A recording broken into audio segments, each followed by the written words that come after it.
जो पानी से नहाता है वो लिबास बनता है और जो पसीने से नहाता है वो इतिहास बदलता है।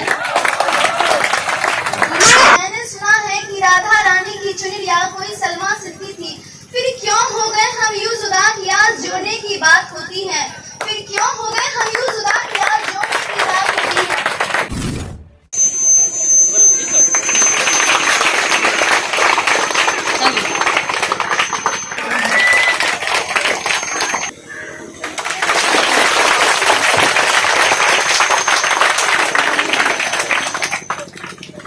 आप सभी एक बार जोरदार ताली से स्वागत कीजिए हमारे स्वरूप जी का, जिनको स्वागत करने के लिए हमारे बीच युवा प्रदेश अध्यक्ष भैरव जी यहाँ पे आ रहे हैं।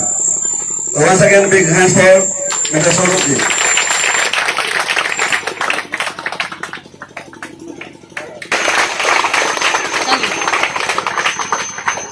अभी हम कार्यक्रम के अगले चरण में बढ़ेंगे।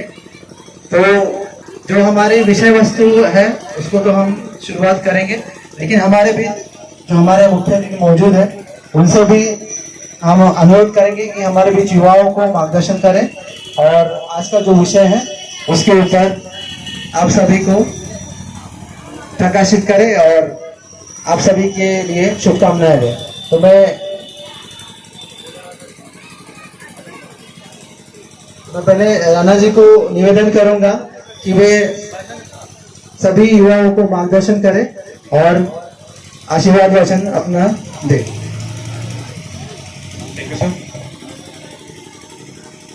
परम आदरणीय अध्यक्ष महोदय सरोज कुमार सिंह जी, विदेशी एवं जिला से आए हुए सरोज कुमार जी एवं मेरे प्यारे बच्चों, आज बड़े ही हर्ष की बात है कि आज नेहरू युवा केंद्र का एक आयोजन किया गया है।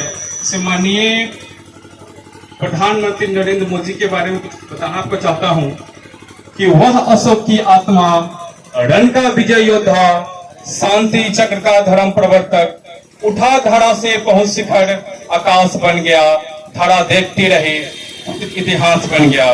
ओहिम के संकल्प में एक आयोजन जो किया गया है माननीय नरेंद्र मोदी जी, इसका शुरुआत हुआ था लगभग 1972 में नेहरू युवा केंद्र का, जिसके बीच में उपस्थित है इनके 5 प्रण को लेकर युवाओं को कैसे आगे बढ़ना है, उसके कौशल विकास के ऊपर काम करना है हमको। उन्हीं के संदर्भ में बता रहे आप सभी को कि हमको कैसे आगे बढ़ना है, क्योंकि भारत वर्ष जो है एक युवाओं का देश है। यहाँ सबसे ज्यादा जो आबादी है युवाओं का है और हम लोग का जो मुख्य कर्तव्य होता है उस कर्तव्य पथ पर चलते हुए हमको आगे बढ़ना है। बहुत सारे क्षेत्र में अभी हमारे माननीय प्रधानमंत्री जी कार्यक्रम कर रहे हैं, उन सब आप ही लोगों के ऊपर किया जा रहा है। इसी कथनों के साथ हम अपनी वाणी को विराम देते हैं। अब मैं चाहूंगा कि हमारे बीच मौजूद आज के मुख्य अतिथि अभी सभी युवाओं को मार्गदर्शन करें, अपना आशीर्वाद वचन दें। भारत माता की नहीं हुआ और आवाज तेज करके कि लगे कि मोदी जी को तक आवाज चला गया। भारत माता की, भारत माता की, वंदे वंदे। मेरे प्यारे बच्चों, आप सबों के बीच आज नेहरू युवा केंद्र की तरफ से ये बाल संवाद का जो कार्यक्रम रखा गया है, इसमें मुख्य पंच प्रण जो लेना है, जिसके बारे में हम सभी को जानकारी होनी चाहिए ये क्या है। इसमें सबसे पहले हमारा विकसित भारत, हमारा भारत विकसित कैसे होगा, इस पर हम सबों को कार्य करना होगा। इसके लिए केवल किताबी पढ़ाई से नहीं होगा, इसके लिए बाहरी भी जानकारी रखना होगा हम सबों को, आप सबों को। दूसरा कि गुलामी से मुक्ति कैसे हमें मिली और उस सोच से अब हमको मुक्ति कैसे मिलेगी, इसके बारे में भी जानकारी रखना होगा हम सबों को।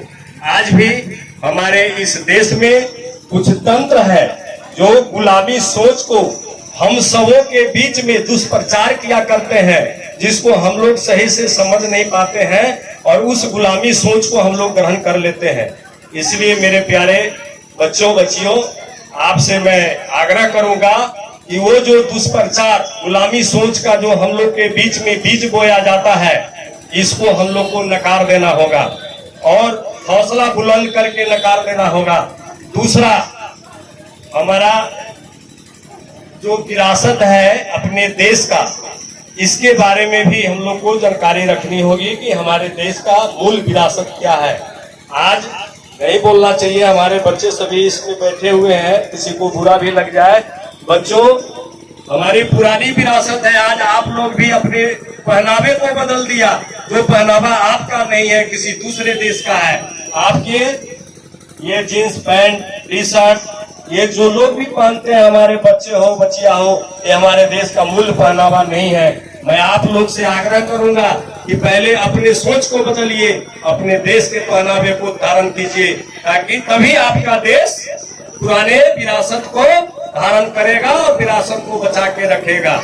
अपने माँ बहनों से भी यह आग्रह करना है कि हम लोग का जो मूल संस्कृति है, उस संस्कृति से हम लोग नहीं हटे। तो आप लोग अगर अपनी सोच को बदल लीजिएगा तो आप लोग इस देश को ऊंचाई पर ले जाइएगा। जैसे इसमें हमारी बच्चियां लोग बैठी हुई है, अभी चांद पर, साउथ पोल पर जो है सो आपका यान जो है जाके लैंड किया था। सभी लोग को इसमें पता है, जितने लोग यहाँ बच्चे बैठे हुए हैं। उसमें 50% यानी 100 अगर उसमें कार्य कर रहा था, कार्यरत कोई कर्मचारी था, तो 50% उसमें महिला थी, वैज्ञानिक। आज के डेट में हमारी बेटियां भी जो है विज्ञान के क्षेत्र में भी बहुत आगे है, बहुत आगे कार्य कर रही है। तो आप लोग संकल्प लीजिए इस बाल संवाद के माध्यम से कि आप लोग अपने संस्कृति को बचाने का सबसे पहला कार्य कीजिएगा। हमारा जो पुराना संस्कृति है उसको पढ़िए। बहुत सारे किताब आते हैं आजकल, तो मोबाइल है, मोबाइल में भी गूगल पर सर्च कीजिएगा, आपके भारत का पुराना संस्कृति बताएगा कि क्या संस्कृति था। उसको पढ़िए और उसको अपने अंदर आत्मसात कीजिए, तभी आप लोग इस देश को ऊंचाई पर ले जाने का काम करेंगे। दूसरी बात, आपका नागरिक कर्तव्य क्या होता है। नागरिक मीन्स आप इस देश की जनता है, यहाँ का रहने वाला बासिंदा है, और आपको देश के प्रति मूल कर्तव्य क्या है, इसके बारे में भी आपको जानकारी होनी चाहिए, आप लोग को बोध होना चाहिए। और केवल किताब पढ़ लेने से आपको बोध नहीं होगा जब तक आप इसके बारे में सर्च नहीं कीजिएगा, इसको ढूंढिएगा नहीं, तब तक आपको किताब पढ़ने से केवल नहीं होगा। संस्कृति अपने माता पिता से भी लिया जाता है। माता पिता, आस पास पड़ोस से मतलब संस्कृति के बारे में पता कीजिए कि हमारे पूर्वज का क्या संस्कृति। मैं एक चीज बताता हूँ, इसमें हमें बहुत सारे बच्चे लोग बैठे हुए हैं। अरे एक बात बताइए, शिखा कितने लोग के पास है? इसमें शिखा मीन्स समझते हैं? नहीं समझते हैं। सब क्या है बोलिए? यानी उसको देहाती भाषा में टिक्की बोलते हैं। इसमें आज के डेट में ब्राह्मण जो घर में आपके पूजा कराने जाएंगे ना, तो कहते हैं, मंत्र पढ़ते हैं, उसका मंत्र है शिखा बंधन का, लेकिन वो बोलते क्या है? शिखा छुइए। क्यों? क्योंकि उस ब्राह्मण देवता को भी पता है कि हमारे जजमान जो है शिखा नहीं रखे हुए हैं, शिखा अब नहीं रखते हैं, इसीलिए वो कहते हैं कि शिखा छुइए। नहीं तो पहले के ब्राह्मण जब पूजा कराते थे तो बोलते थे शिखा बंधन कीजिए। तो ये हमारी संस्कृति है। चंदन क्यों लगाया जाता है? क्यों? एक किताब है, उसको आप लोग खरीद के पढ़िए। माताएं सिंदूर क्यों लगाती है? उसका भी जवाब, उसमें दो तरह का जवाब है, धर्म के रूप से भी और विज्ञान के रूप से भी। तो दो प्रकार से उसमें उसका आंसर है। आप लोग उस किताब को पढ़िए। तिलक लगाना चाहिए। हम सभी को तिलक लगाने से ऐसा नहीं है कि किसी ग्रंथ में लिखा हुआ है कि जो ब्राह्मण होगा वही तिलक लगाएगा। नहीं, तिलक लगाना हम सभी का कर्तव्य है। कि नागरिक का जो कर्तव्य होता है उसका भी पालन कीजिए। हमारा गुलामी सोच से हम लोग बाहर निकले, इसके लिए भी हम सबों को कार्य करना होगा। और खास करके कोई बच्चा अपने माता पिता के सामने जब कोई प्रश्न रखता है तो माता पिता को भी मानना मजबूर हो जाता है। माता पिता भी मानने के लिए उस चीज को मजबूर हो जाते हैं कि हमारे बच्चा ही कह रहा है, हमको इसको कर देना है। तो दूसरी बात कि हम सभी यहाँ बैठे हुए हैं, आज के जो नया युग जो है, इसमें हम सभी विदेशी सामान खरीदने के लिए बहुत परेशान रहते हैं। जिसमें चाइना का सामान ज्यादा आता है अपने देश में। हमारा देश कैसे मजबूत होगा? इसके लिए विदेशी सामान को खरीदना हम सब बंद करें, अपने देश का सामान जो निर्मित सामान है उसको खरीदे, क्योंकि जो सामान मेरे देश में निर्मित होता है उसको अगर मैं खरीदूंगा तो मेरे देश के कंपनी को पैसा जाएगी और वो टैक्स देती है अपने देश को, जिससे हमारा देश विकास करेगा। मैं इसलिए आप लोग से बार बार आग्रह करूंगा, मेरे युवा बच्चे बच्चियों, कि मैं आप लोग विदेशी सामान खरीदना बंद कर दे। खास करके जो हमारे देश के लिए जो मुल्क दुश्मनी करता हो और चाइना, उसका तो सामान बिल्कुल मत खरीदिए। आज बहुत ऐसे सारा मोबाइल का ऐप था चाइना का, जिस पर मोदी जी, हमारे प्रधानमंत्री नरेंद्र मोदी जी ने बैंड लगा दिया। आज उसका जो है सो बैंड बज रहा है। या मोदी जी उसके सामान पर बैंड लगा दिए, उसका बैंड बजना शुरू हो गया। और आपके देश का जो अभी प्रधानमंत्री है माननीय नरेंद्र भाई मोदी जी, इनका सोच है कि 2047 तक जब यह देश आजादी का 100वां वर्ष पूरा करेगा तो यह भारत पूरे विश्व का गुरु बनकर उभरेगा।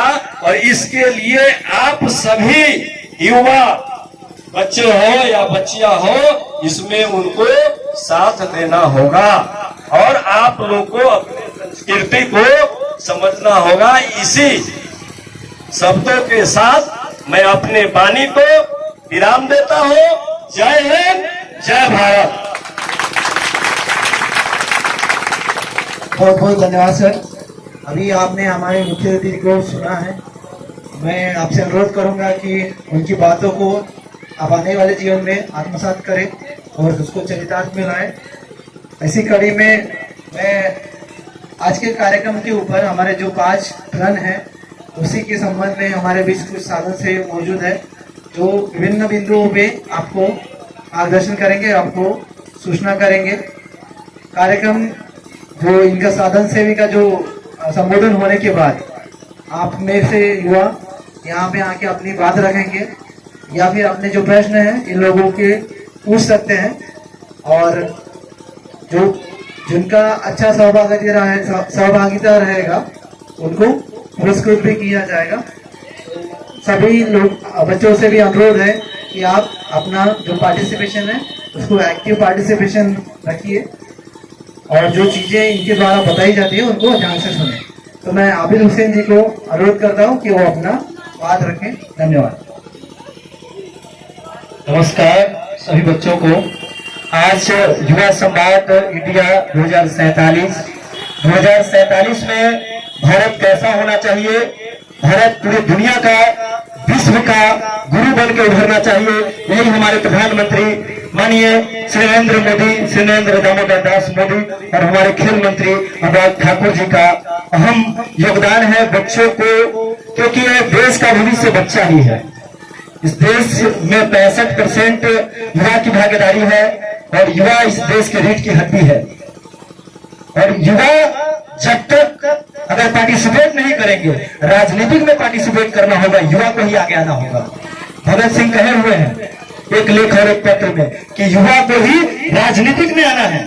इसलिए मोदी जी आप लोग को माइक दे रहे हैं, युवा संवाद करवा रहे हैं। विकसित भारत का लक्ष्य, कैसे विकसित भारत होगा, गुलामी के हर सोच से मुक्ति मिलनी चाहिए। हम लोग आजाद हो गए 1947 में ही, लेकिन अभी भी हम लोग गुलाम हैं, आज भी गुलाम है।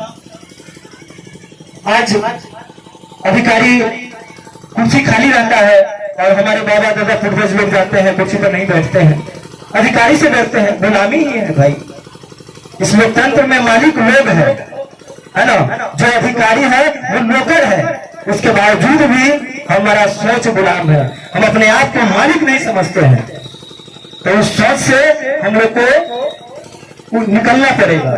जो तीसरा है कि अपनी विरासत पर गर्व, जैसे कि सर बताए हैं कि अभी लड़कियां अपनी विरासत को, हम लोग वेस्टर्न कल्चर को अपना चुके हैं, पश्चिमी सभ्यता को अपनाए हुए हैं, लेकिन जो हमारा सभ्यता है ये दुनिया का सबसे बड़ा सभ्यता है।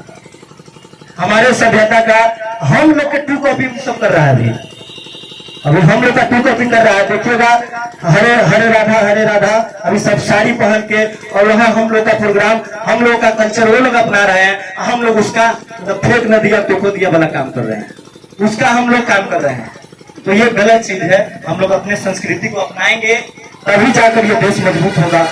और एकता एवं अखंडता, और एकता बहुत जरूरी है क्योंकि अनेकता में एकता इस देश की शान है, इसलिए मेरा भारत महान है। और हम जब तक एक नहीं रहेंगे, हम लोग हिंदू में, मुस्लिम में, सिख में, ईसाई में, इस सब में उलझे रहते हैं, लेकिन इस देश को आजाद कराने में सभी का भागीदारी सम्मान रहा है। हिंदू हो, मुस्लिम हो, सभी लोगों ने अपना खून इस देश के लिए अपना खून का सरोवर इस मिट्टी में शामिल किया है, तब जाकर ये देश आजाद हुआ है।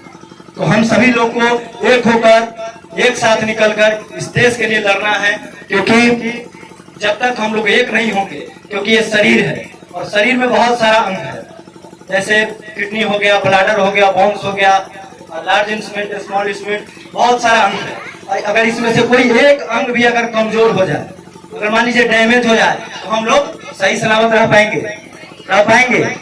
नहीं ना, नहीं रह पाएंगे। उसी तरीके से इस देश की, इस भारत माँ के अंग है हिंदू, मुस्लिम, सिख, ईसाई, यहाँ की जाति, यहाँ के कल्चर, सिविलाइजेशन, ये सब यहाँ के उसका अंग है। अगर एक कोई भी अगर एक कमजोर हो जाए तो भारत माँ भी कमजोर हो जाएगी। तो हम सभी लोगों को जाति पाति भुलाकर हिंदुस्तानी बन के रहना है ना।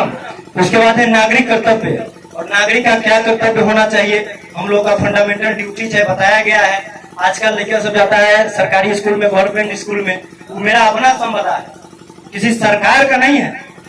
सरकार मेरे ही टैक्स के पैसा से बनवाया है, और हम लोग जाते हैं तो फ्यूज फोड़ लेते हैं, फोड़ देते हैं, है ना। मेरे साथ हम जब पढ़ रहे थे तो बहुत बच्चा यही सब करता था। ये सब मेरा संपदा है, जो भी सरकारी कार्यालय है, विद्यालय है, जो भी चीज है, सब मेरा है। अपना समझना है, अपना बाप का समझना है, न कि सरकार का है, वो मेरा है। क्योंकि सरकार हमारे पिताजी के, हम लोग जो मजदूरी करते हैं, हमारे पूर्वज जो मजदूरी करते हैं, उसी का टैक्स वहां जाता है, तब जाके सरकार ये फैसिलिटी देती है, और हम ही लोग के लिए है, तो उसको सुरक्षा करना भी हम ही लोग का काम है। और तो हम अब इसमें इसी बात पर हम अपनी वाणी को समाप्त करेंगे। Thank you.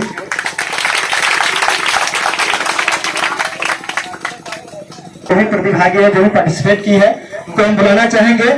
तो सत्या कुमारी से आग्रह है कि वो आकर, तो सत्या कुमारी के लिए एक जोरदार ताली। सत्या कुमारी।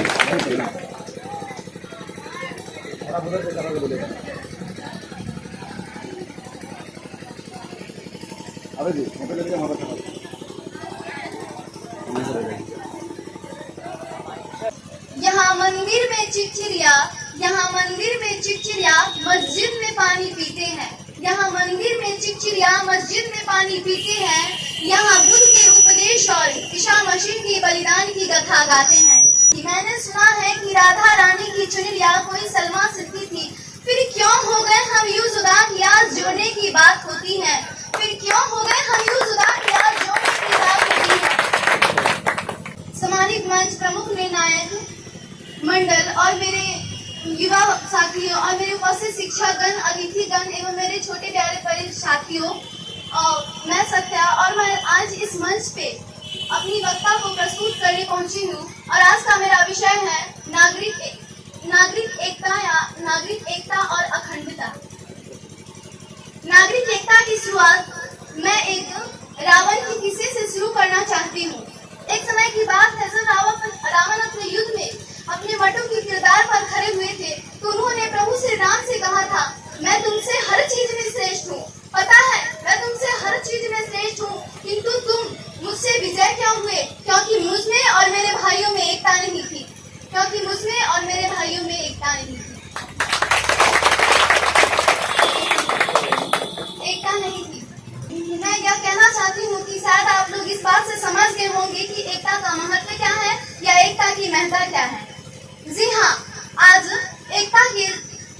एकता आज सृजन कर सकती है, और अगर एक एकता चाहे तो एक संपूर्ण मानव विकास का श्रृंगार भी कर सकती है। एक संपूर्ण मानव जागरण का श्रृंगार भी कर सकती है। आज भारत में में 3000 से ज्यादा जातियां और 25,000 से ज्यादा उपजातियां निवास करती हैं। इन सब में अलग अलग प्रकार के धर्म, जाति और रीति रिवाज होने के बावजूद भी इन सब में एक प्रकार के प्रेम होते हैं तथा इन सब में किसी भी प्रकार के भेदभाव न होने देना, यही इन सब की प्रेम है, यही इन सब की एकता है। जी हाँ, राष्ट्र के लिए जरूरी है हिंदू मुसलमान से ऊपर होकर हमें अपने राष्ट्र भक्ति के नागरिक एकता, हमें अपने मानव की ओर अग्रसर होना, और राष्ट्र भक्ति ही है नागरिक एकता का राष्ट्रीय एकता। इसलिए जान लेते हैं कि राष्ट्र भक्ति है क्या। एक किसान अपने फसल के लिए एक बीज बोते हैं और अपने फूल जैसे सर पे बोझा ढोते हैं, बल्कि एक सफाई कर्मी हंसते हुए अपने कचरे को उठाते हैं। एक देश के युवा अपने धर्म और संस्कृति जानने के बावजूद भी अपने स्वामी विवेकानंद की तरह साहस होने की प्रयास करते हैं। यही है राष्ट्रभक्ति, यही है, यहाँ से एक राष्ट्रभक्ति जन्म लेती है। राष्ट्रभक्ति का एक दूसरा पहलू है कि राष्ट्रभक्ति भावुक तब होता है जब एक सरकारी अफसर अपने कर्मचारी को काम का पद न होकर अपने एक कारखाने का मालिक अपने मजदूर को उनके श्रम का वेतन नहीं देते हैं, उनके हक का वेतन नहीं देते हैं। क्रम मूर्ति है वो राष्ट्रभक्ति, एकता।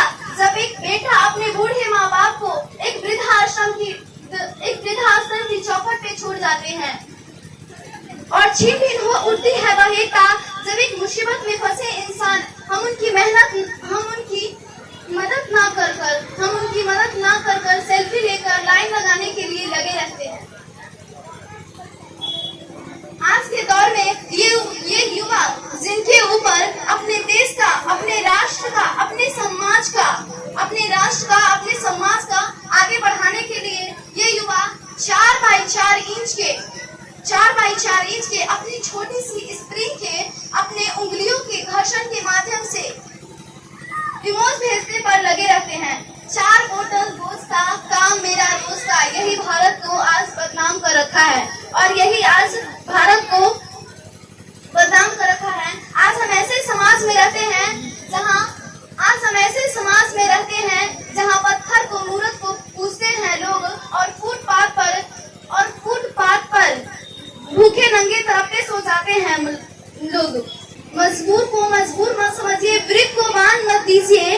दान नहीं अगर देनी है तो अगर दान देने की इच्छुक हैं तो जीते जी रक्तदान दीजिए और मरने के बाद अगर दान देकर किसी मरते हुए का जीवन दान दीजिए। यही सच्ची राष्ट्रभक्ति है, यही सच्ची राष्ट्रीय एकता है।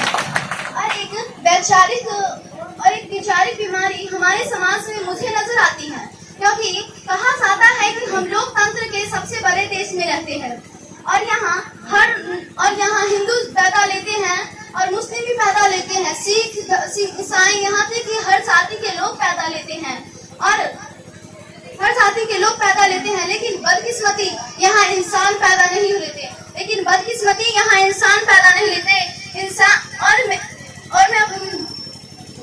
और मैं अपने विचारों से यह कहना चाहती हूँ कि एक ना हिंदू की जरूरत है ना मुसलमान की, नागरिक एकता के लिए एक अच्छे इंसान की जरूरत है। जरा सोच कर देखिए, ये पेड़, ये पत्ते, ये शाखाएं भी परेशान हो जाएं अगर हर परिंदे अगर हिंदू मुसलमान हो जाएं। और जब अगर राष्ट्रीय एकता को साबित करनी है तो हम कह सकते हैं कि हम सबको एकजुट होना होगा और मानव की ओर अग्रसर होना होगा। आज मैं इस भारत की बेटी इस मंच पे यह कहना चाहती हूँ, पूरी जिम्मेदारी के साथ कर सकती हूँ कि यह नागरिक एकता तभी संभव हो सकती है जब हम लोग एक साथ होंगे, एक साथ मिलकर रहेंगे, क्योंकि हमारी जिम्मेदारी है हमारे देश को, हमारे राष्ट्र को, हमारे समाज को और हमारे वतन को आगे ले जाने की। अंत में मैं इतना ही कहना चाहूंगी, हम नेकी के बल पे चले थे और बद बना बैठे।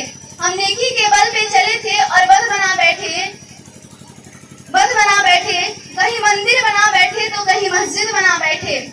हरे इंसानियत की बोले कुछ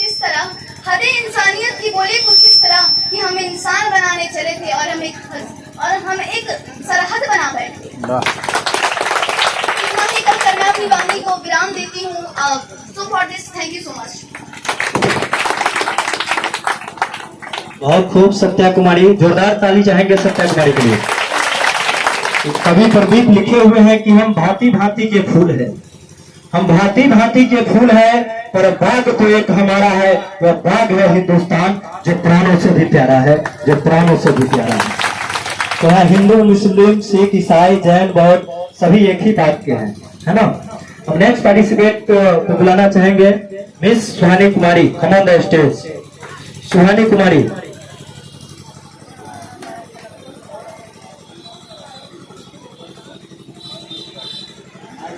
मैं उस देश की नागरिक हूँ जहाँ छत्रपति शिवाजी महाराज और सम्राट और सुखदेव से राजा थे। मैं उस देश की नागरिक हूँ जहाँ हर 50 मिनट में रूप रंग पर नवा मजहब बदल जाता था। मैं उस देश की नागरिक हूँ जहाँ हर डालर पर सोने की चिड़िया पाया जाता था। मैं उस देश की नागरिक हूँ जहाँ अपने भूगोल से पहले इस ब्रह्मांड का भूगोल नजर आता था। मैं सुहानी कुमारी आज यहाँ पे उपस्थित सभी अध्यक्ष और यहाँ पे मेरे सभी भाइयों बहनों को मैं सुप्रभात कहती हूँ और मैं आप सबके समक्ष नेहरू युवा कार्यक्रम में कुछ अपनी विरासत में विराम करते हुए कुछ अपने शब्द प्रस्तुत करती हूँ।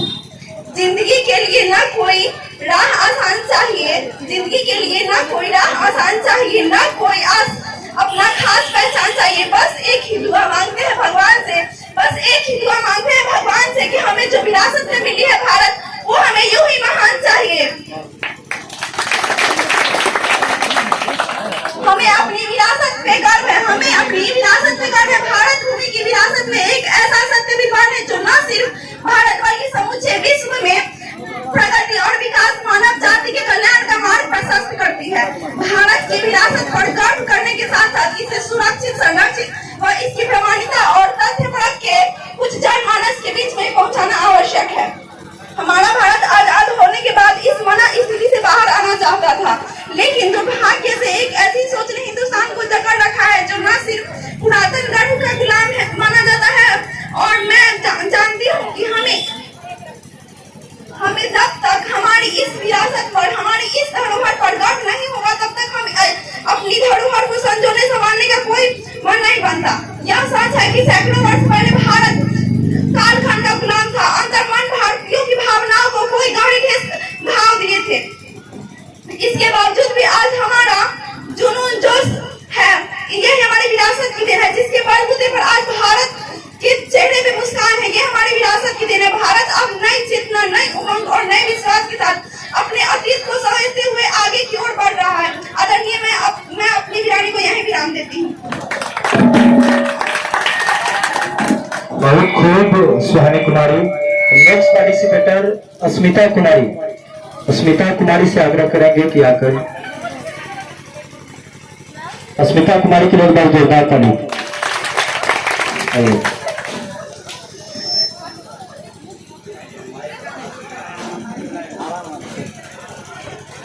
मैं अस्मिता कुमारी यहाँ उपस्थित प्रमुख मंडल एवं शिक्षक एवं अतिथिगण एवं मेरे प्यारे साथियों, आज मैं सभी को प्रणाम करती हूँ और आज मैं अपने वक्ता को प्रस्तुत करने यहाँ आई हूँ और मेरा विषय है देश का विकास। न सरकार मेरी है न रब मेरी है, न सरकार मेरी है न रब मेरा है, और ना ही ये बड़ा सा नाम मेरा है। बस इतनी सी बात का गुरूर है मुझे, मैं भारत की हूँ और ये भारत मेरा है, ये भारत मेरा है। परंतु एक वैचारिक बीमारी है हमारे समाज में नजर आती है। कहा जाता है कि हम हिंदू के सबसे बड़े लोकतंत्र हैं। जहाँ हिंदू पैदा होते हैं, मुसलमान, सिख और ईसाई भी पैदा होते हैं, पर बदकिस्मती है अब इंसान पैदा नहीं होते। और मेरे विचार है कि अब न हिंदू की जरूरत है और न मुस्लिम की जरूरत है। विकसित भारत के लिए केवल और केवल एक अच्छे इंसान की जरूरत है, केवल अच्छे इंसान की जरूरत है। जरा सोच कर देखिए, पेड़ पौधे और शाखाएं भी परेशान है। जरा अगर परिंदे भी हिंदू मुस्लिम हो जाए। एक शैक्षणिक बीमारी भी हमारे समाज में नजर आती है और बड़ा ही आश्चर्य की बात है, जिस देश ने दुनिया की तकसीर और दक्ष नालंदा देकर विश्व दक्ष की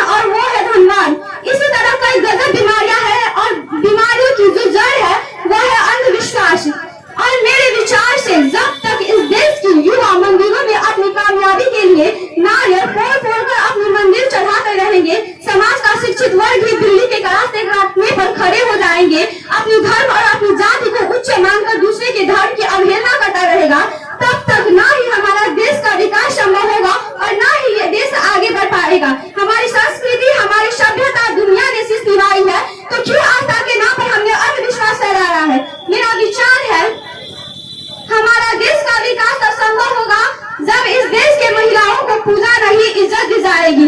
देश का विकास तब संभव होगा जब जाति का रक्षा नहीं समाधि शक्ति का अनुभव बात करेगा। देश का विकास तब संभव होगा जब स्वच्छता अभियान में केवल सरकार नहीं बल्कि सड़क पर चलने वाली हर नागरिक हाथ बटाएगा। स्वच्छ भारत स्वच्छ स्वस्थ को दिल से अपनाएगा। असल मायने में देश का विकास तब संभव होगा जब गरीब बच्चा मध्यम भोजन के लिए नहीं शिक्षा के लिए सरकारी स्कूल के चौखटों पर कदम रखेगा। और हमारा देश का विकास तब तक संभव नहीं होगा जब तक एक नागरिक रूपी संकीर्ण टेक्निक रूप से भ्रष्ट, मानसिक रूप से विद्यालय, धार्मिक रूप से आधा और राजनीतिक रूप से गंदा श्रेष्ठमान मूल्यों के जन्मभूमि अखंड भारत के खंड खंड रहेगा। तब तक हमारा देश का विकास संभव नहीं होगा। बड़ी बातें और छोटी प्रयास करनी होगी क्योंकि ठोकरे पहाड़ों से नहीं पत्थरों से लगाई जाती है।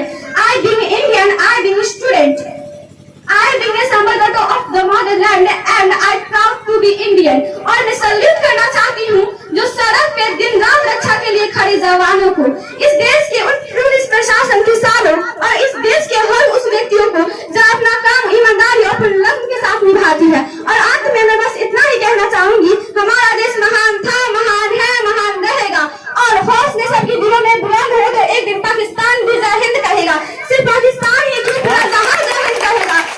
सारे जहां से अच्छा हिंदुस्तान हमारा, ये गुलस्तान हमारा, ये गुलस्तान हमारा। जय हिंद, जय भारत।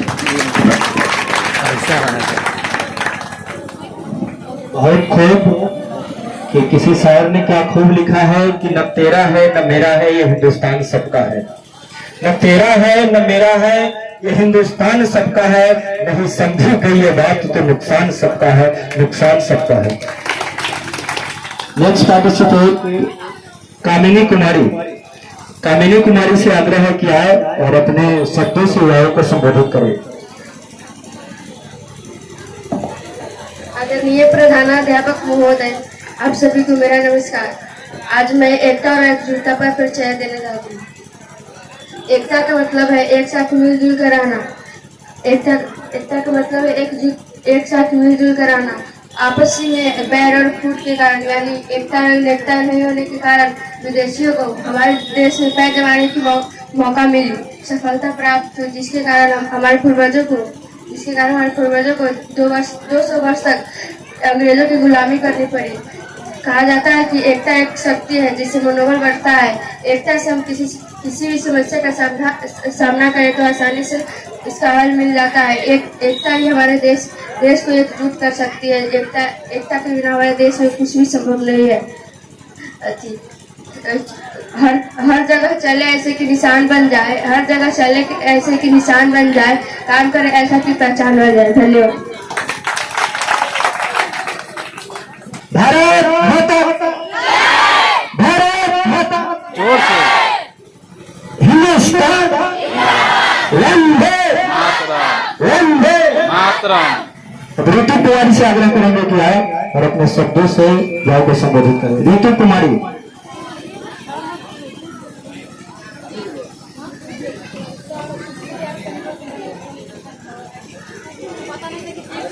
लघुपथ फिर लई दौड़ उठा है, लघुपथ फिर लई दौड़ उठा है, कुरुक्षेत्र के कण कण से फिर पंचजन हुंकार उठा है। सत सत आघातों को सहकर जीवित हिंदुस्तान हमारा, जन के माथे पर ओडिशा शोभित हिंदुस्तान हमारा, शोभित हिंदुस्तान हमारा। प्रमुख श्रोतागण एवं निर्णायक मंडल, आप सभी को मेरा नमस्कार। मैं ऋतु कुमारी आज आप सभी के समक्ष विकसित भारत का लक्ष्य विषय कुछ विचार लेकर उपस्थित हुई हूँ। विकसित राष्ट्र एक ऐसा राष्ट्र जहाँ स्वास्थ्य सेवाएं सुचारू रूप में काम करती है, एक ऐसा राष्ट्र जहाँ अशिक्षा गरीबी जड़ से मिट जाए, ऐसा राष्ट्र जहाँ विद्यार्थी आर्थिक तकलीफ के कारण शिक्षा से वंचित न रहे, एक ऐसा राष्ट्र जहां पर सरकारी भ्रष्टाचार मुक्त हो।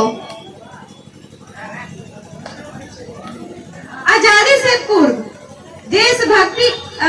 देशभक्ति कुछ और हुआ करती थी। आजादी से पूर्व देशभक्ति कुछ और हुआ करती थी। महोदय, आजादी के बाद कुछ और हुआ करते हैं। मैं नहीं मानती कि राष्ट्रगान के 52 सेकेंड में सिर्फ खड़े हो जाना या वंदे मातरम या भारत माता की जय के जोरों शोरों से नारे लगाने से हमारे विकसित भारत का लक्ष्य पूरा हो जाएगा। महोदय, अगर हम मानते हैं कि मैं शिवम कुमार, आप सभी को मेरा सादर नमन है। आज अपनी विरासत पर गर्व करने के क्षण और है। यह आत्मगौरव से भरे नए भारत का आज आगाज का समय है और भारत को आत्मनिर्भर के प्रधानमंत्री इंडिया गेट पर नेताजी सुभाष चंद्र बोस के प्रतिमा का अनावरण और कर्तव्य पथ का उद्घाटन गुलामी के प्रतीकों को मिटाने के शुरुआत हुई है। प्रधानमंत्री ने कहा है कि कर्तव्य केवल ईंट पत्थरों का रास्ता पर नहीं है, यह भारत के लोकतांत्रिक अतीत और सर्वकालीन आदर्शों का जीवन मार्ग है। यहाँ सब देश के लोग आए तो नेताजी की प्रतिमा, नेशनल बाग मेमोरियल यह सब उनमें कितनी बड़ी प्रेरणा देंगे। उन्हें अब बोधन से आश्रोत करेंगे। राजपथ की भावना की गुलामी की प्रतीक थी। उनकी संरचना भी गुलामी का प्रतीक भी। आज इनका आर्किटेक्चर भी बदला है।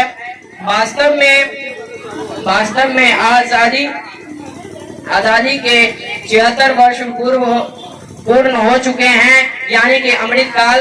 गुलामी मानसिकता क्यों ढोए? इसलिए आज मैं पीढ़ी को भारत के सामर्थ्य और शक्ति का आश्रय दिलाना बहुत जरूरी है। अब मैं अपनी वाणी को विराम देना चाहता हूँ, यह कहते हुए कि एक पत्थर भी तकनीर संवर जाती है जब सल्की से उनकी तकसीर जाती है। तरासे पत्थर से बनी इस इमारतों की विश्व धरोहर की पहचान बन जाती है। यहाँ इतिहास की गौरव गाथा गाई जाती है। कला शिल्प की छवि मनोहर लगती है। पूरी पुरखों से मिली यह विरासत बड़ी निराली है। संभाल और इन्हीं सहेजना अति जरूरी है।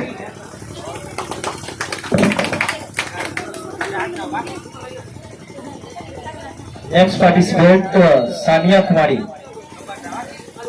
Come on the stage.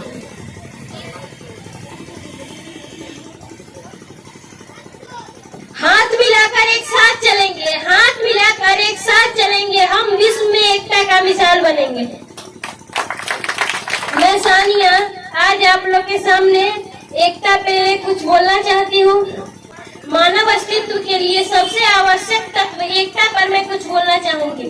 इतिहास में जिस बिंदु पर हम खड़े हैं वे वादों खतरों से भरा हुआ है। दुनिया या तो एकता और व्यापक रूप से साझा समृद्धि की ओर बढ़ेगी, इससे अलग हो जाएगी। यह कहानी हमेशा सही साबित हुई है, क्योंकि जब भी एकता में कोई हलचल पैदा हुई है दुनिया में बहुत आतंक और अस्थिरता देखी गई है।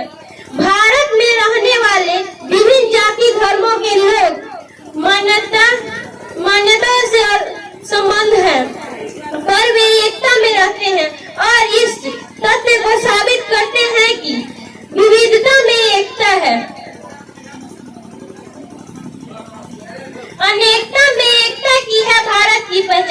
अनेकता में एकता ही है भारत की पहचान, हिंदू मुस्लिम सिख ईसाई यहाँ की है शान।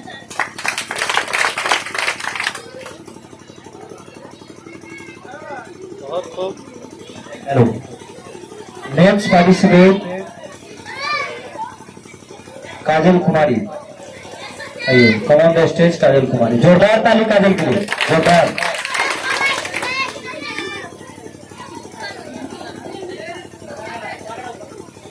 सुप्रभात। सबसे पहले मैं आप सभी को धन्यवाद करना चाहती हूँ कि आप सभी ने मुझे इस मंच पर आने का, बोलने का अवसर प्रदान किया है।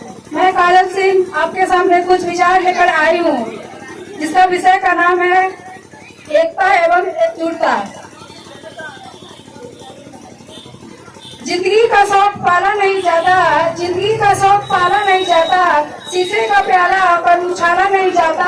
मेहनत से संवर जाती है जिंदगी, मेहनत से संवर जाती है जिंदगी। हर काम तकदीर पर लिया नहीं जाता, हर काम तकदीर पर लिया नहीं जाता।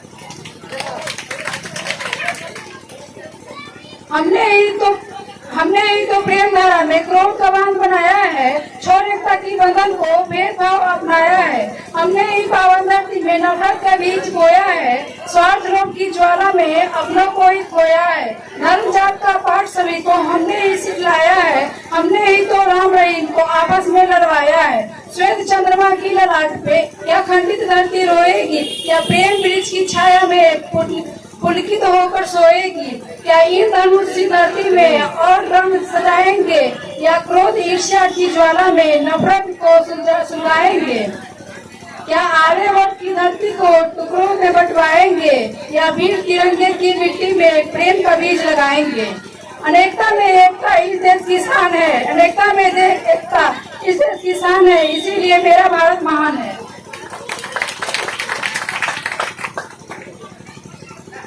भारत एक लोकतांत्रिक और गणतांत्रिक देश है, जहां देश की जनता के देश के बेहतरी के लिए फैसले लेने का अधिकार है। भारत इस कथन के लिए एक प्रसिद्ध देश है, विविधता में एकता, क्योंकि विभिन्न जाति, धर्म, संस्कृति और परंपरा के लोग एकता के साथ रहते हैं।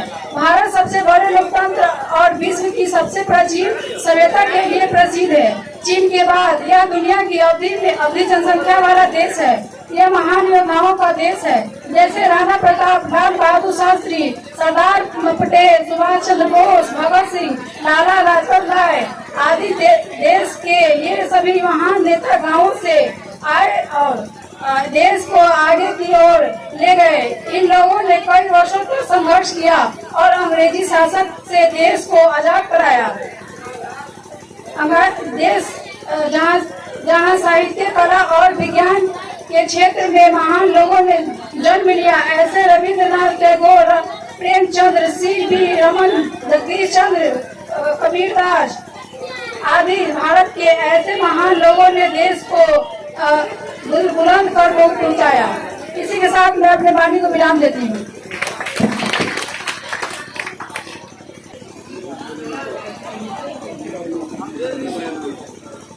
हम अपनी जान को दुश्मन को जान कहते हैं, हम अपनी जान को दुश्मन को जान कहते हैं। मोहब्बत की इस मिट्टी को हिंदुस्तान का। मेरे प्यारे भाइयों बहनों, अतिथिगण, आप सबको मैं नमन करती हूँ। मैं पलक कुमारी देश प्रेम और राष्ट्रमान का बारे में अपने खुद से आप सबके सामने सजा करना चाहती हूँ। आजादी का सही मतलब, आजादी का सही मतलब कोई समझा सकता है जिसने गुलामी की हो। भाग्यशाली है जो हमने स्वतंत्र भारत में जन्म लिया। प्राचीन, मध्यकालीन और वर्तमान के भारत को उदाहरणों से स्पष्ट करना चाहूंगी। जब हम फिरंगी के जालों में फंस गए थे तो यह गाना तू रंग दे बसंती चोला, उस गाने पर टोले लोग उभर उठे थे। लोग मर जाते थे, मिट जाते थे, फांसी पर चढ़ जाते थे, वो भी अपनी देश को साबित कर रहे होते थे। मैं सलाम करना चाहूंगी उस माँ को जिसने बोला, बेटा तुम एक इंच पीछे मत हटना, चाहे तुम एक चीज कट जाना। आज देश को मर जाने को, मिट जाने को, फांसी चढ़ जाने को नहीं कहता, बल्कि मेरे विचार से यदि कोई व्यक्ति ईमानदारी, मेहनत और लगन से काम करता है तो वही राष्ट्रमान का कहलाता है। अरे देशभक्त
खड़ा करना संभव है। क्यों नहीं, हम आप सब मिलकर प्रयास करेंगे तो हमारा राष्ट्रगान संभव होगा। और क्यों नहीं होगा, क्योंकि हमारी जिम्मेदारी है देश को आगे ले जाने को। तो अंत में यही कहना चाहूंगी कि नहीं, हिंदुस्तान महान था, महान है और महान रहेगा और हंसता सबके दिलों में। तो पाकिस्तान भी जय हिंद कहेगा, पाकिस्तान ही क्यों, सारा जहान ही जय हिंद कहेगा, क्योंकि सारे जहां से अच्छा हिंदुस्तान हमारा, हम बुलबुले हैं उनकी, यह गुलिस्तान हमारा, यह गुलिस्तान हमारा। जय हिंद, जय भारत। और को जोरदार नारा लगना चाहिए, भारत माता की, भारत माता की। नाश्ता का व्यवस्था है, मात्र 2-3 पार्टिसिपेंट और हैं, आप लोग बढ़िया से सुन लीजिए। वर्षा कुमारी से आग्रह है कि आकर अपने शब्दों से युवाओं को संबोधित करें, प्रेरित करें। वर्षा कुमारी, ऑन द स्टेज।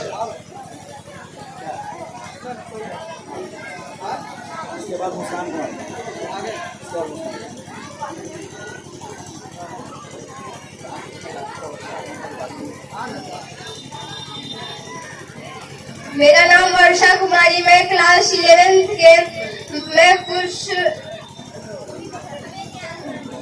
नागरिक कर्तव्य के बारे में बोलना चाहती हूँ। संविधान का पालन करें और उसके आदर्श संस्थाओं, राष्ट्र ध्वज और राष्ट्रगान का सम्मान करें। स्वतंत्रता के लिए हमारे राष्ट्रीय आंदोलन को प्रेरित करने वाले उच्च आदर्शों के हृदय में संजोए रखें और उनका सम्मान करें। भारत के संप्रभुता, एकता और अखंडता की रक्षा करें और अनुशंस रखें।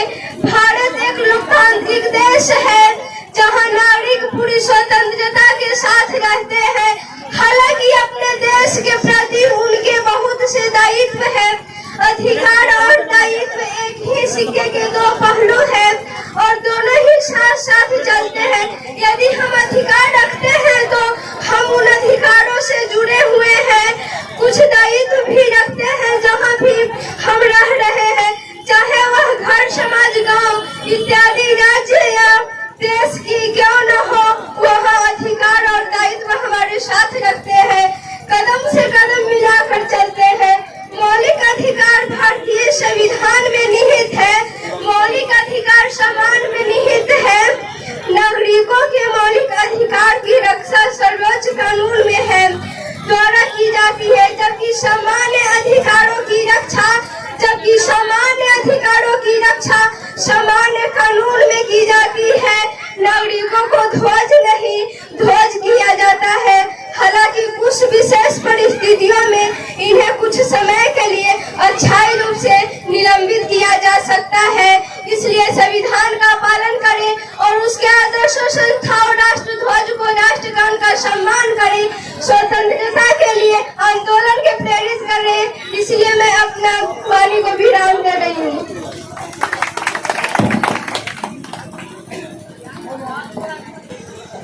आदरणीय प्रधानाध्यापक महोदय, सहक शिक्षकगण और मेरे छोटे बड़े प्यारे साथी को नमस्कार करता हूँ। मेरा नाम दीपक कुमार, क्लास 12th का छात्र।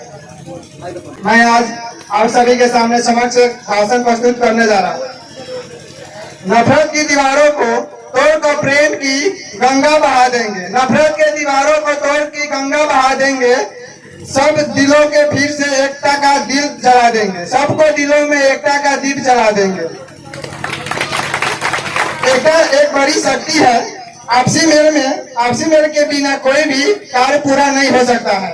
यदि घर में एकता नहीं है तो लड़ाई झगड़ा और अशांति रहेगी। समाज में भी उसकी इज्जत नहीं होगी। जिस तरह पानी की एक बूंद मिलकर समुद्र बन जाता है और फिर उसी लहरों को समान करना आसान नहीं होता है, उसी तरह एकता में बड़ी शक्ति होती है। अकेले पतले धागों से मिलकर एक रस्सी बनती है। अकेले पतले एक धागों से मिलकर एक रस्सी बनती है। उसी रस्सी के एक शक्तिशाली हाथी को बांधा जाता है। इसलिए हमें मजबूत रहने के लिए एकजुट रहना चाहिए। जय हिंद, जय भारत।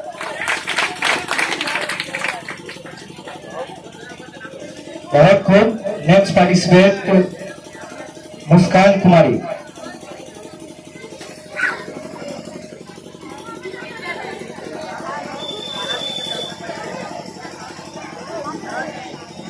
कुछ ही शब्दों में अपने बात रखेंगे, कुछ ही शब्दों।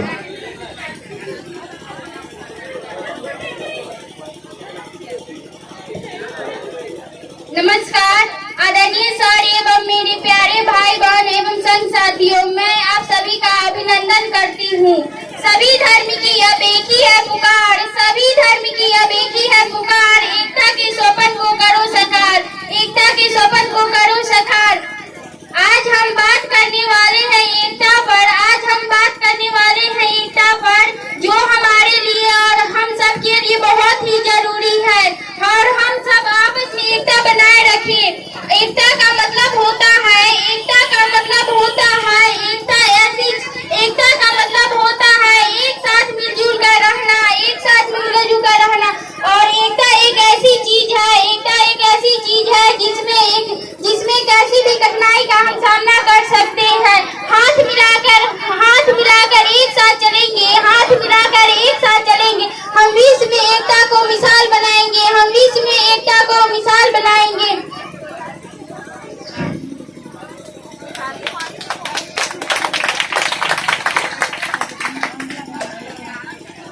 एकता एक ऐसी चीज है जिसे कैसी भी कठिनाई का सामना आपस में हम एक होकर सामना कर सकते हैं। एकता एक ऐसी शक्ति है, एकता एक ऐसी शक्ति है जिससे व्यक्तियों का आत्मविश्वास बढ़ता है। एकता एक ऐसी शक्ति है जिससे व्यक्तियों का आत्मविश्वास बढ़ता है। और आज हमारे समाज में एकता की जरूरत है, क्योंकि एकता के बिना हमारे समाज आगे नहीं बढ़ सकता है। एकता के कारण ही हम आगे बढ़ सकते हैं। और हमारे देश के लिए एकता बहुत जरूरी है, ताकि हमारे देश के जितने भी नौजवान एवं युवा है वो आगे बढ़ सके। इतना कहकर मैं अपनी वाणी को विराम देती हूँ। जय हिंद, जय भारत, वंदे मातरम। हम सुसंस्कार एवं व्यक्तित्व निर्माण तथा देश के विकास के पथ पर अग्रसर करने हेतु निम्न पंच प्रण लेते हैं। हम शपथ लेते हैं कि मनसा वाचा कर्मणा से देश को विकसित करने हेतु सदैव तत्पर एवं प्रयत्नशील रहेंगे। हम प्रतिज्ञा करते हैं कि रास्ता एवं औपनिवेशिक मानसिकता के किसी भी प्रतीक को हम अपने आचार एवं व्यवहार से दूर रखेंगे। हमें गर्व है अपने देश की अनमोल विरासत एवं सार्वभौम परंपरा पर और हम निरंतर गौरवान्वित होकर इस मनोभाव को अंगीकार करेंगे। हम प्रतिज्ञा करते हैं कि देश की एकता एवं अखंडता को अक्षुण्ण बनाए रखने हेतु सदैव एवं अनवरत प्रयत्नशील होकर और देश को विघ्नकारी तत्वों से सुरक्षित रखने हेतु और निष्प्रयासरत रहेंगे। एक जागरूक नागरिक होने के नाते हम अपने उत्तरदायित्व एवं कर्तव्यबोध के प्रति जागरूक होकर समाज एवं देश के विकास हेतु सदैव प्रयत्नशील रहेंगे। जय हिंद, जय भारत।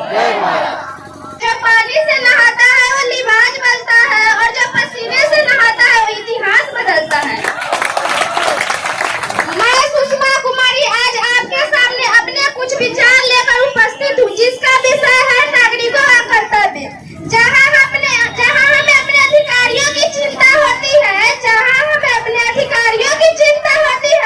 वहीं हमें अपने कर्तव्यों को भी जानना होगा, जिसमें आम नागरिक, राष्ट्रपति, प्रधानमंत्री, हर राज्यों के मुख्यमंत्री भी शामिल है।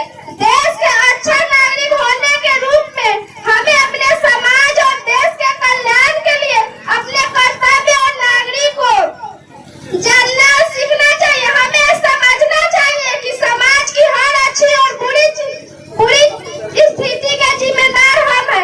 अगर भारत का हर एक नागरिक अपने कर्तव्य अच्छी तरीके से, ईमानदारी से निभाएगा तो हमारा भारत एक विकसित भारत झूठ बन सकता है।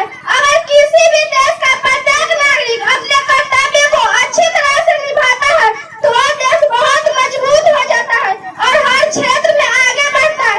हमें अपने संस्कारों और परंपराओं पर चलते हुए भारत को एक खुशहाल देश बनाना होगा, जिसके लिए हम भारतवासियों को मिलजुल कर कार्य करना होगा। जुनून है हमें कुछ कर दिखाने का, हम हर मुश्किल से लड़ जाएंगे। बुलंद हो हौसला, हम तूफानों में भी दरिया पर कर जाएंगे, धन्यवाद।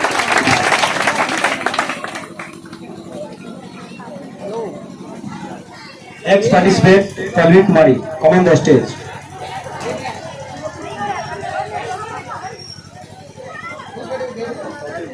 हाँ बताएं।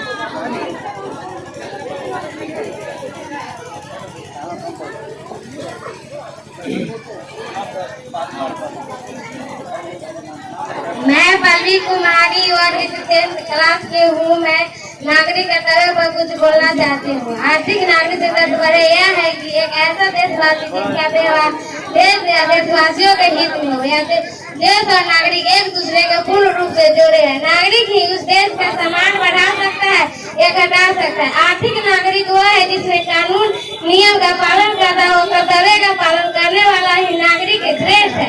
साथ ही अधिकारियों के प्रति सजग होना भी उसकी विशेषता है। इसीलिए हर नागरिक शक्ति और क्षमता को पहचाने अगर ऊंचाइयों की ओर जाए, जिससे वे देश का गौरव बन सकता है।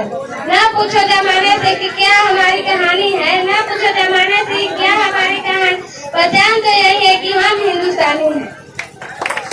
आइए झुक से सलाम करें उनके जिनके हिस्से में ये मुकाम है। आइए झुक के सलाम करें उनके जिनके हिस्से ये मुकाम है। आते हैं खुश नसीब होते हुए खून जो देश का काम आता है।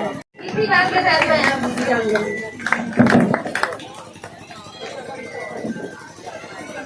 खुशी कुमारी, come on the stage.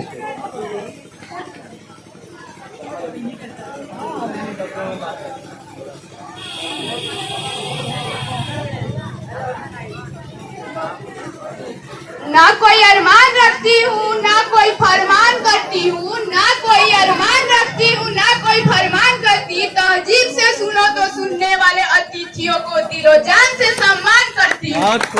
मैं खुशी कुमारी क्लास 11th की छात्रा हूँ। मैं सफलता कोचिंग एक्सप्रेस कोचिंग सेंटर में पढ़ती हूँ। आज हम आप सबके सामने व्यक्तिगत गीत के बारे में हम बताते हैं। किसी एक देश का नगर गांववासी नागरिक होता है, परंतु व्यापक अर्थ से किसी स्वतंत्र राज्य में निवास करने वाले व्यक्ति को नागरिक कहा जाता है। नागरिक के प्रमुख दो रूप होते हैं, एक स्वाभाविक और जन्मजात नागरिक, अर्थात व्यक्ति जिस गांव नगर देश में जन्म लेता है उसकी नागरिकता उसे अपने आप ही प्राप्त हो जाती है। नागरिक चाहे किसी भी प्रकार की हो, पर अधिकार कर्तव्य हमेशा सम्मान ही रहा करते हैं। उनका उचित निर्वाह भी अनिवार्य होता है। उन्हीं से सच्चे नागरिक की पहचान हुआ करते हैं। नागरिक की पहचान हुआ करते हैं। स्वतंत्र देश का प्रत्येक नागरिक राज्य और सरकार से रोजी रोटी, तन ढकने के लिए कपड़ा और सर ढकने के लिए मकान की मांग करते हैं और सर ढकने के लिए मकान की मांग करते हैं। नागरिक को अधिकार होते कि वह अच्छी से अच्छी व्यवस्था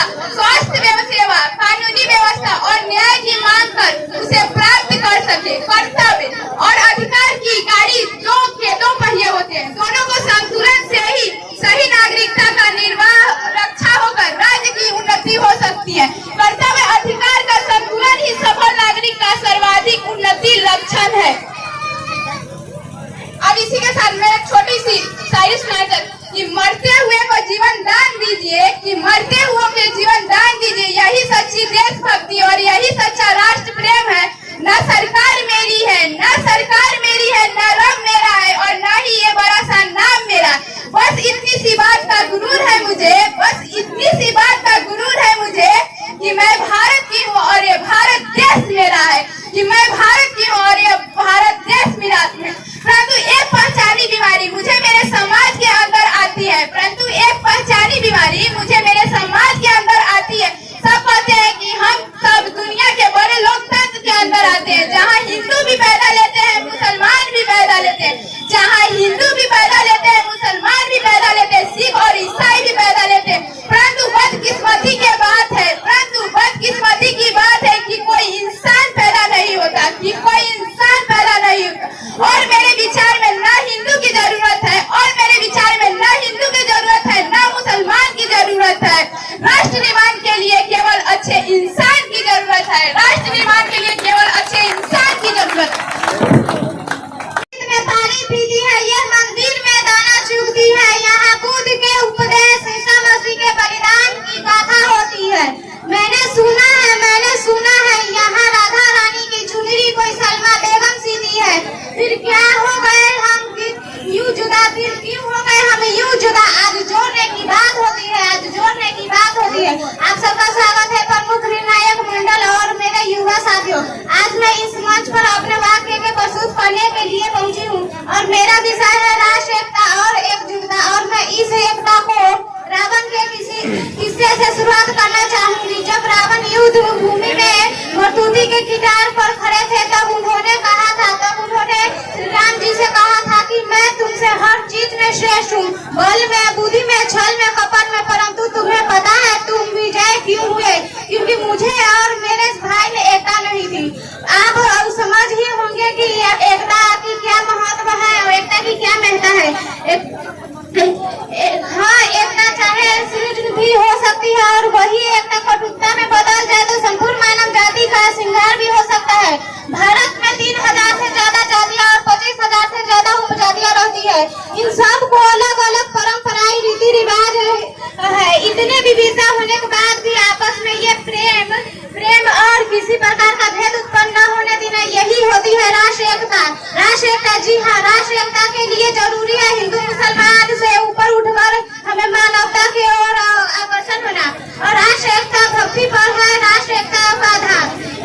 आज हम ऐसे समाज में जी रहे हैं जहाँ पत्थर के मूर्तियों के लगते हैं 56 भोग, पत्थर के मूर्तियों के लगते हैं 56 भोग, वही भूखे नंगे तरफ सो जाते हैं लोग। मजदूर को मजदूर समझिए, मजबूर नहीं, मजदूर को मजदूर समझिए, मजबूर नहीं। गरीब को काम दीजिए, दान नहीं।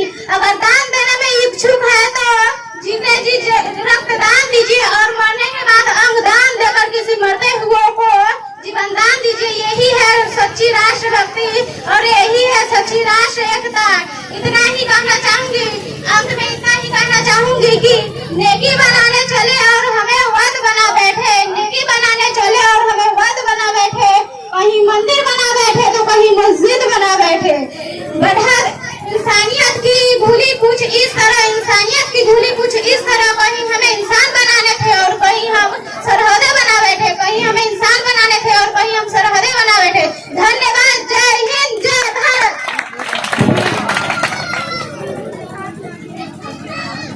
अब इंतजार का घड़ी खत्म ही होने वाला है।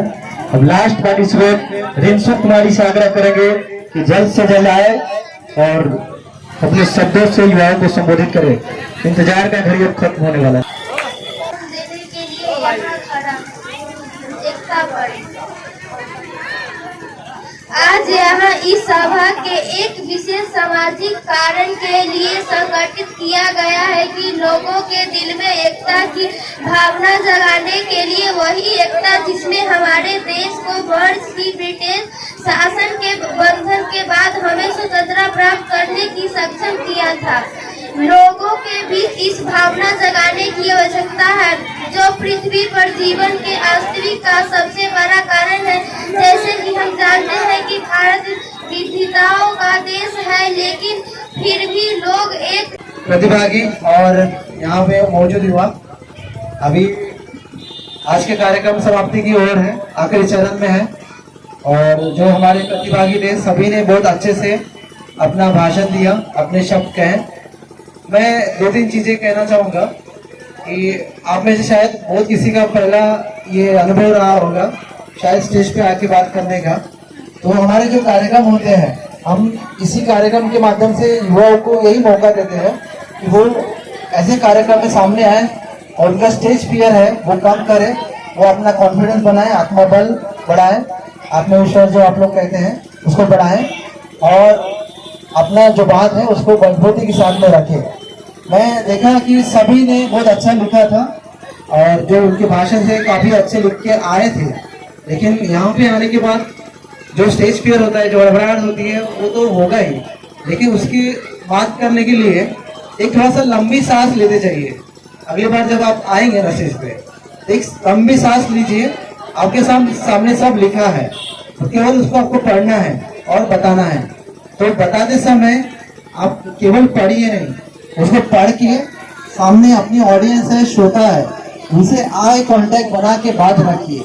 इससे आपका कॉन्फिडेंस बढ़ेगा, आपका आत्मविश्वास बढ़ेगा, ठीक है। और जिन्होंने भाग लिया बहुत अच्छा उनका अनुभव ये रहेगा आने वाले समय में भी, और जिन्होंने नहीं लिया वो लोग अन्य अगली बार इस तरह की प्रतियोगिता में और कार्यक्रम में भाग ले जरूर, क्योंकि ये प्लेटफॉर्म आप युवाओं के लिए है। युवा संवाद, युवाओं की बात, ये सब आप ही के लिए है और आप इसमें अच्छे से भाग लेंगे तो हमारा कार्यक्रम सफल होगा। तो यही मैं कुछ चीज़ें आपको बताना चाह रहा था कि आने वाले अगर कोई कार्यक्रम में आप अगले बार भाग लेंगे तो जो भाषण लिखते हैं उसको कम से कम 1-2 बार, 3-4 बार, यानी अगर ज़्यादा ही है तो 5 बार उसको पढ़ ले और जहाँ सपोर्ट चाहिए वहाँ पे देखिए, बताइए। अदरवाइज आप अपने जो पढ़ा है उसको मंथन करिए और उसको डिलीवर करेंगे ना तो सामने वाला भी सुनता है आपको। अगर आप उसको पढ़ते रहेंगे और जोर कर्कश आवाज में पढ़ेंगे तो सामने वाला नहीं सुनेगा। तो आपकी वाणी में वो ताकत होना चाहिए कि श्रोता आपकी बातों को सुने, मंत्रमुग्ध होकर सुने, आपके विचार वो लोग जाने कि ये सामने वाला बंदा या बंदी क्या कहना चाहता है, ठीक है। तो इन चीज़ों को थोड़ा सा ध्यान में रखिए। सभी ने बहुत अच्छा प्रयास किया है और लेकिन हम लोगों ने जो बेहतर लोग हैं जिन्होंने अच्छा किया है उनको नॉमिनेट किया है, उनको सर्टिफिकेट दिया जाएगा और उन्हीं में से फर्स्ट, सेकंड, थर्ड को ट्रॉफी दिया जाएगा, तो प्राइज दिया जाएगा। तो पहले फर्स्ट, सेकंड, थर्ड को हम थोड़ा सा रखते हैं, थोड़ा सा सस्पिशियन बना के रखते हैं, ठीक है। और बाकी जो प्रतिभागी जिन्होंने भाग लिया, जिन्होंने अच्छा किया, उनको एक सांत्वना पुरस्कार के तौर पे हम लोग सर्टिफिकेट वितरण करेंगे। तो हमारे मुख्य अतिथि एक एक करके, मैं एक एक करके सबका नाम लूंगा और हमारे मुख्य अतिथि विशिष्ट अतिथि सर्टिफिकेट वितरण का काम करेंगे। तो सबसे पहले मैं बुलाना चाहूंगा सुहानी कुमारी। सुहानी कुमारी,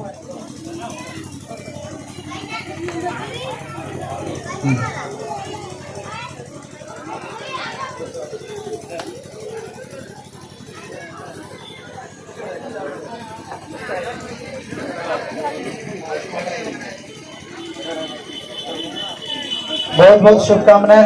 सभी लोग जोरदार ताली से स्वागत करिए और आने वाले समय में इसी तरह से प्रतियोगिता में भाग लेते रहें और सभी अपना इसमें योगदान देते रहे, यही आपसे अपेक्षा रहेगी। सुहानी कुमारी, धन्यवाद। इसके बाद नेक्स्ट पार्टिसिपेंट है वर्षा कुमारी।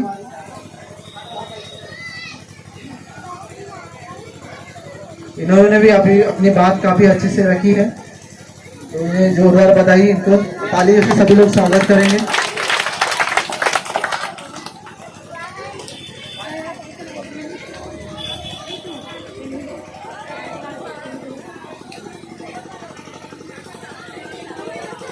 लेकिन सर्टिफिकेट लेके जाइए ना। अगली प्रतिभागी है सुषमा कुमारी। आप अपना सर्टिफिकेट साथ में लेके जाएंगे, यहाँ पे छोड़ना नहीं है। जोरदार तालियां सुषमा कुमारी के लिए।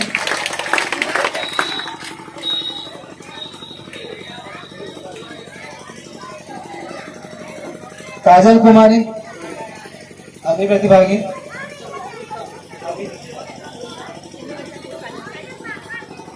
जोरदार तालियां। इसी क्रम में अगली प्रतिभागी मुस्कान कुमारी को मैं आमंत्रित करना चाहूंगा।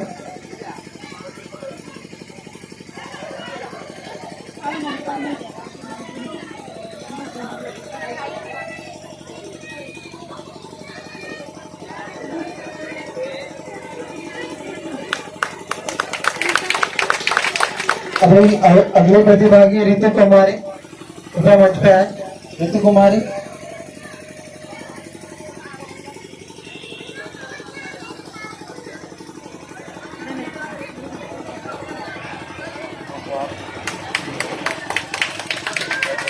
इसके बाद पलक कुमारी,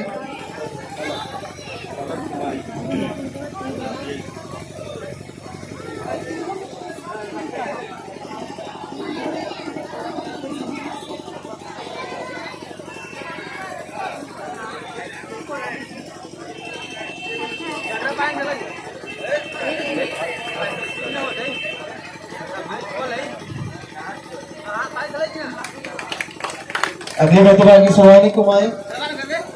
सुहानी कुमारी,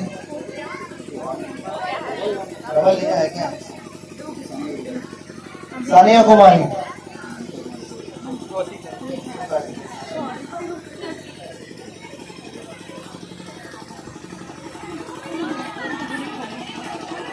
तानिया सानिया कुमारी के लिए।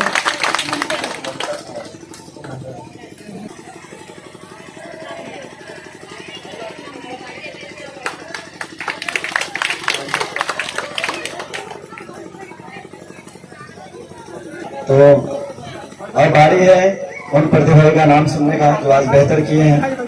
तो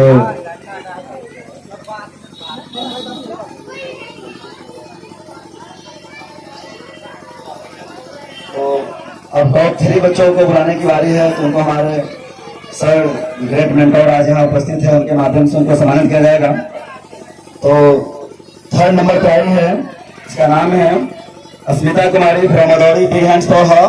तो once again full of excitement, जोरदार तालियों से इनका स्वागत करेंगे। काफी अच्छे से मंच को संचालित किया और काफी अच्छी अच्छी बातों का संग्रह भी था इनके पास। सो एक बार फिर से जोरदार ताली बजा दीजिए आप।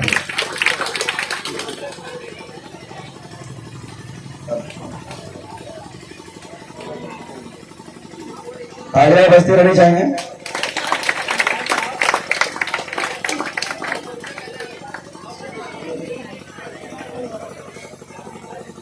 अब इसके बाद जो 2 नंबर पे जो प्रतिभागी अपना स्थान कायम रखे हैं, उसका नाम है खुशी कुमारी फ्रॉम अडोरी। तो big hands once again for her. Congratulation. आइए आप। इन्होंने नागरिक कर्तव्य के बारे में अपना बात बहुत अच्छे तरीके से रखा है। तो एक बार जोरदार ताली इनके लिए भी।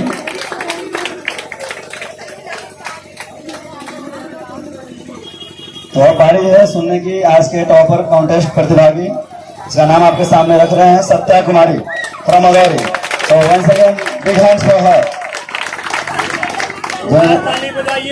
ताली जोरदार बजनी चाहिए। टॉकिंग का टर्निंग, आवाज, topic, each and everything she concludes in her debate section. तो एक बार जोरदार ताली बजा दीजिए आप लोग।